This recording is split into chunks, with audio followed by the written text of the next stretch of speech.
यशोदा रुको। छोड़ दो मुझे, छोड़ दो मुझे। जीजी संभालो, बावली हो गई क्या? जीजी संभालो। कान्हा, कान्हा। देखो अब कैसे तुम्हारे अस्थियों को तोड़कर छोटे छोटे टुकड़ों में बदल दूंगा मैं।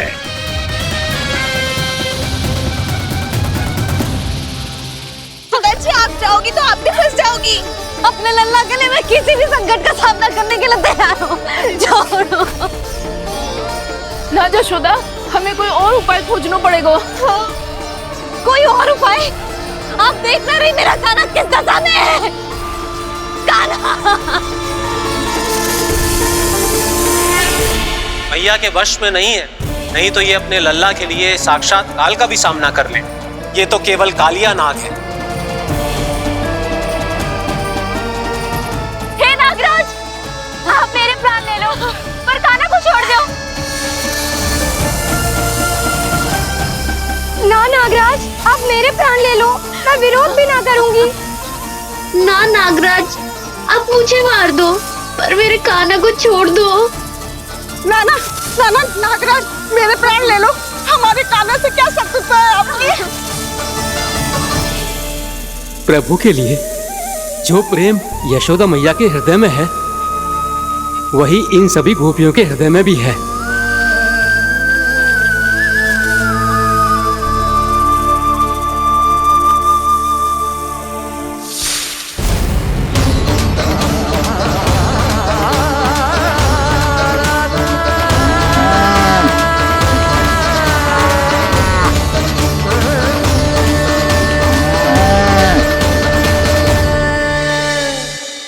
यशोदा, यशोदा, देखो इन गोपियों को, इन गैयाओं को, इन सब के मन में भी तुम्हारी भांति ही ममता भरी हुई। वो सब भी कान्हा से उतना ही प्रेम और स्नेह करती है, उतनी ही ममता से भरी हुई है जितनी कि तुम। तो तुम ही सोचो, जिसके साथ इतनी ममता और इतना स्नेह, इतना प्रेम, उसका कोई क्या कर सकता है? उस कालिया नाग का वेश इस सब आशीर्वादों के सामने कछु ना है। कछु करो जी।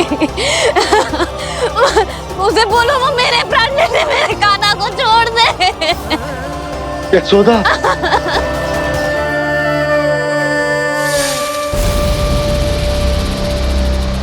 केवल इन्हीं में नहीं देवराज, नाग पत्नियों के हृदय में भी ममता का वही प्रेम उमड़ रहा है। देखिए। मैं आपके हाथ जोड़ती हूँ स्वामी, इस बालक को छोड़ दीजिए। ये अवश्य ही कोई दिव्य आत्मा है स्वामी। हम आपसे विनती करते हैं स्वामी, इस नन्हे बालक को हानि मत पहुंचाइए स्वामी। मेरी पत्नियां मेरे ही शत्रु के लिए विनती कर रही हैं। अब यदि इसके पक्ष में एक शब्द भी कहा तुम सबने, तो मैं इस बालक से पहले तुम सबके प्राण ले लूंगा। हो रहा प्रसन्न नाग कालिया, विजय को निश्चित जान। रोते बिलखते व्याकुल सब, संकट में देख कान्हा के प्राण।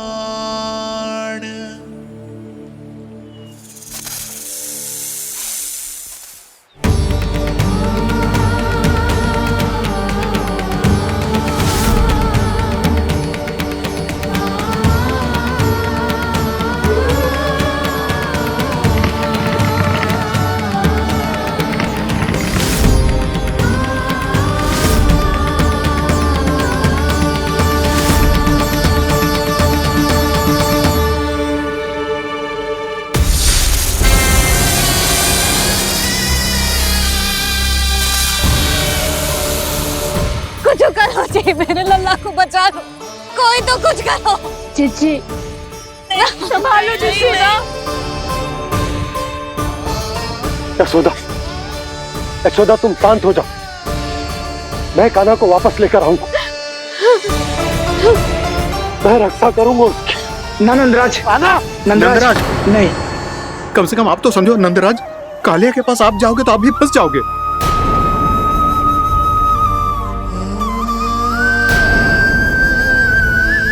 बलराम, तेरा भाई इतनी भीषण संकट में है और तुझे जरा भी दुख ना हो रहा?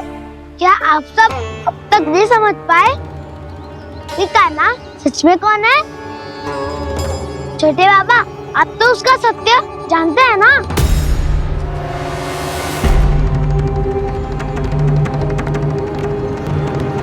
मानता हूँ कि आप सब कान्हा के रहस्य के बारे में नहीं जानते, पर क्या उसके जन्म से आज तक घटी एक से बढ़कर एक विचित्र घटनाओं को भी भूल गए हैं आप सब? भूल गए हैं कि कैसी पूतना जैसी राक्षसी उसका कुछ बिगाड़ नहीं पाई, कैसे तरनावती जैसा भयानक राक्षस उसे एक खरोच भी नहीं दे पाया था।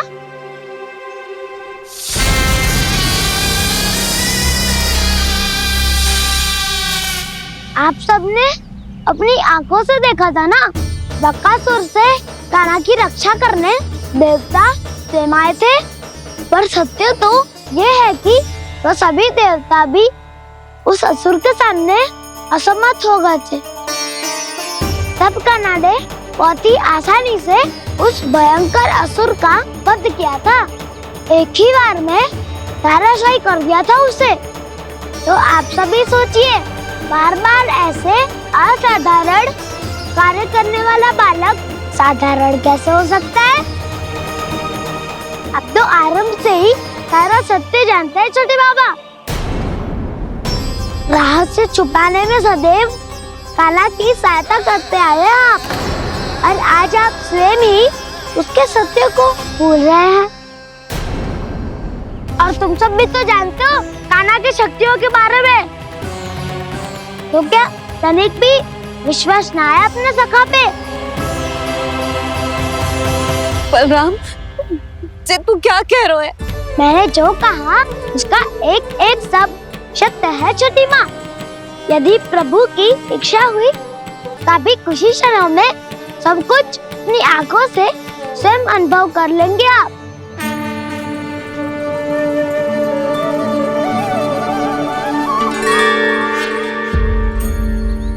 शांताकारं भुजगशयनं पद्मनाभं सुरेशं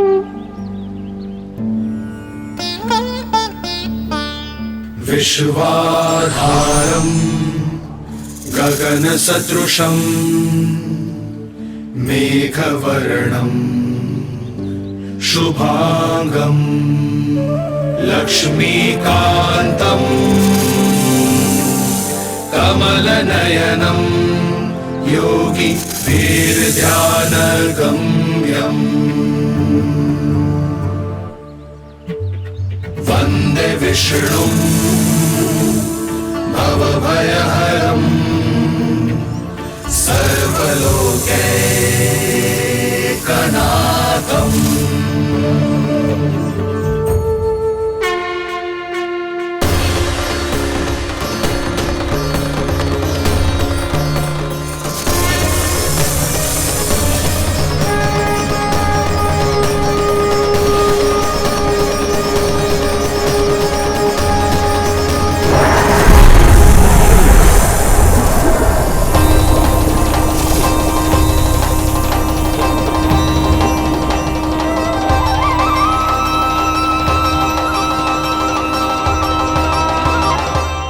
तुझे क्या लगता है बालक कि तू मेरी जकड़ से निकल गया तो अब बच जाएगा तू?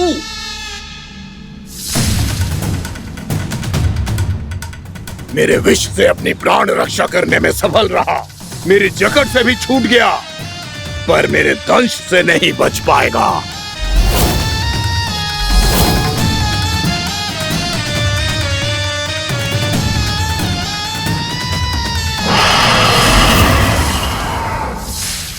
अब भय से भाग रहा है, पर मैं तुझे मृत्यु देकर रहूंगा।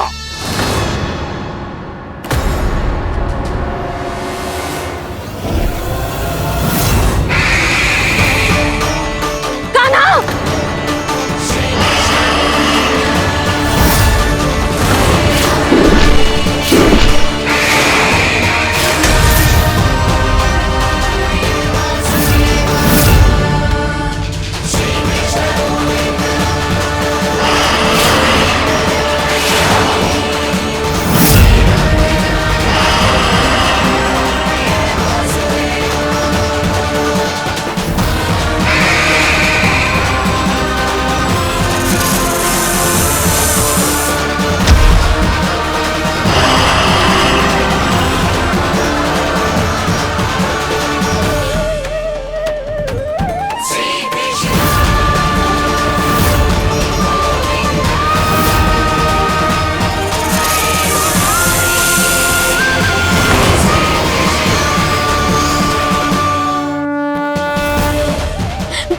नन्हा सा कान्हा कितनी देर भाग पाएगा?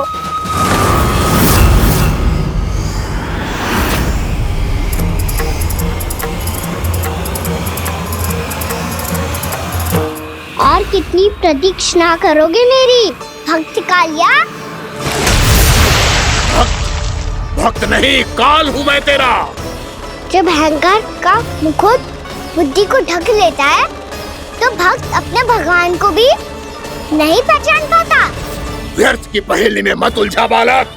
ना मैं भक्त हूँ और ना तू भगवान।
आप सब जिसके लिए इतने व्याकुल हो रहे थे उसे छूकर कालिया नाग का हलाहल जैसा विष भी चरणामृत बन गया है और यमुना जी के जल में फैल चुके विष के प्रभाव को भी नष्ट कर रहा है।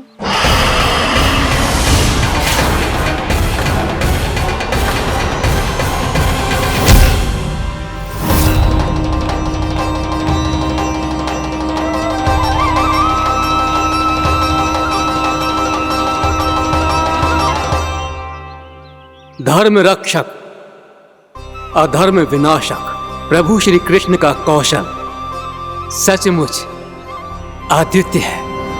नारायण नारायण।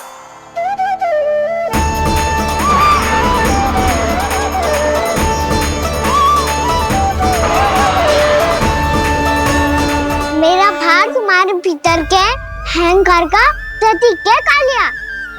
अब तुम्हारा अहंकार, तुम्हारा अनपान मेरे पाँव के नीचे है और तुम्हारी पूंछ अर्थात तुम्हारे प्राण मेरे हाथ में। अब तुम क्या करोगे भक्त?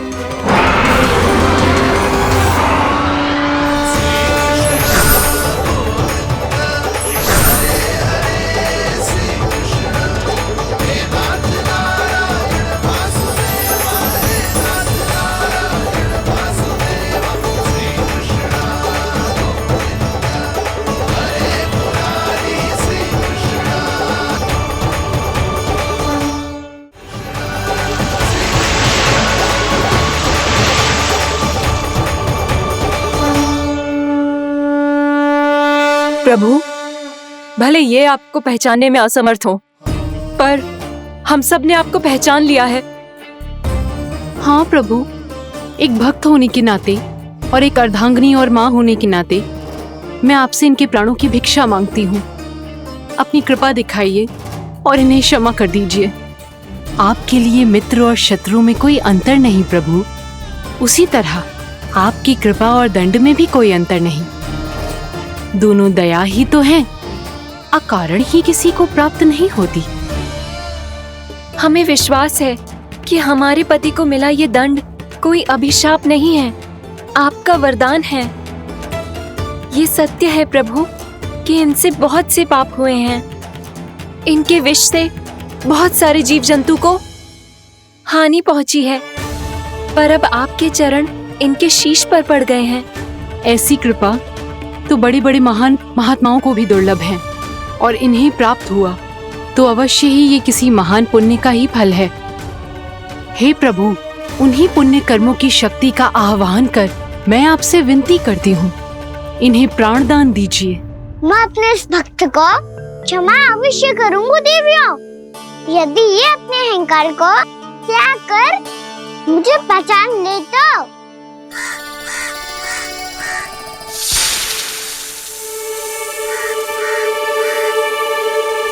मैं तुम्हें श्राप देता हूँ, जितनी विषैली तुम्हारी जिह्वा है उतने ही विषैले सर्प बन जाओ तुम।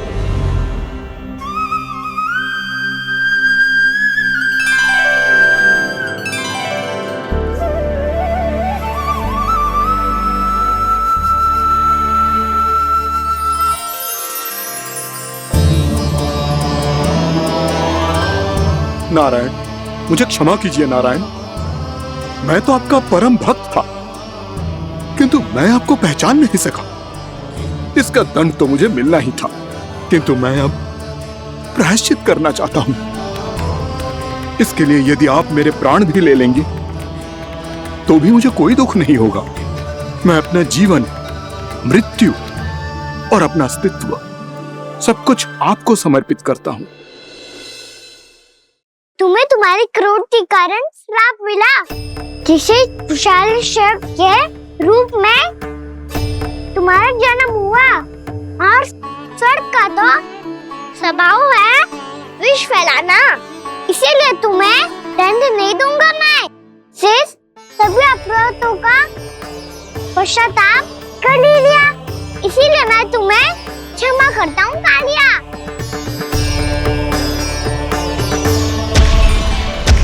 पर तुम्हें यहाँ से दूर समुद्र के बीच जाकर रहना होगा, जहाँ किसी निर्दोष का जीवन तुम्हारे विष से प्रभावित ना हो। मैं चाहकर भी आपकी इस आज्ञा का पालन नहीं कर सकता। मैं असमर्थ हूँ प्रभु, क्योंकि यदि मैं इस क्षेत्र को छोड़कर गया तो मेरी मृत्यु निश्चित है। आपसे क्या छुपा है प्रभु? आप तो जानते हैं कि सर्प जाति और आपके वाहन गरुड़ के बीच अनंत शत्रुता चल रही है, जिसका प्रारंभ नागों के द्वीप नागालय से हुआ था।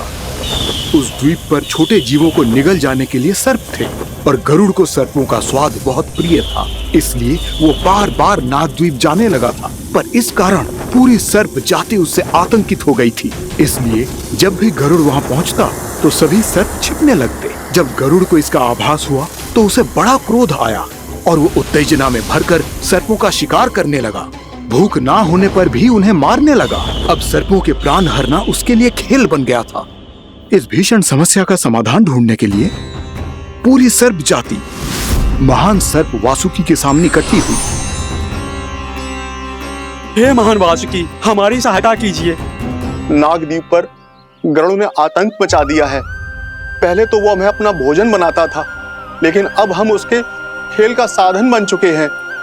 भूख हो या ना हो, जब तब आकर वो हमारे प्राण हर लेता है। अनुचित हिंसा के इस प्रथा का आरंभ सर्पों ने ही किया है।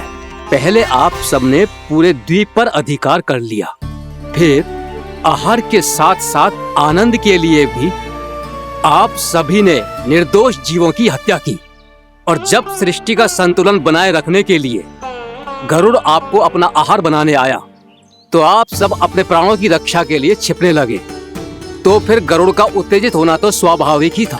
नागनाथ, जो हमने अन्य जीवों के साथ किया वही अब हमारे साथ हो रहा है, परंतु ये भी तो सृष्टि के संतुलन के विरुद्ध ही है ना? अवश्य है, इसलिए मैं गरुड़ से चर्चा करूंगा। धन्यवाद प्रभु।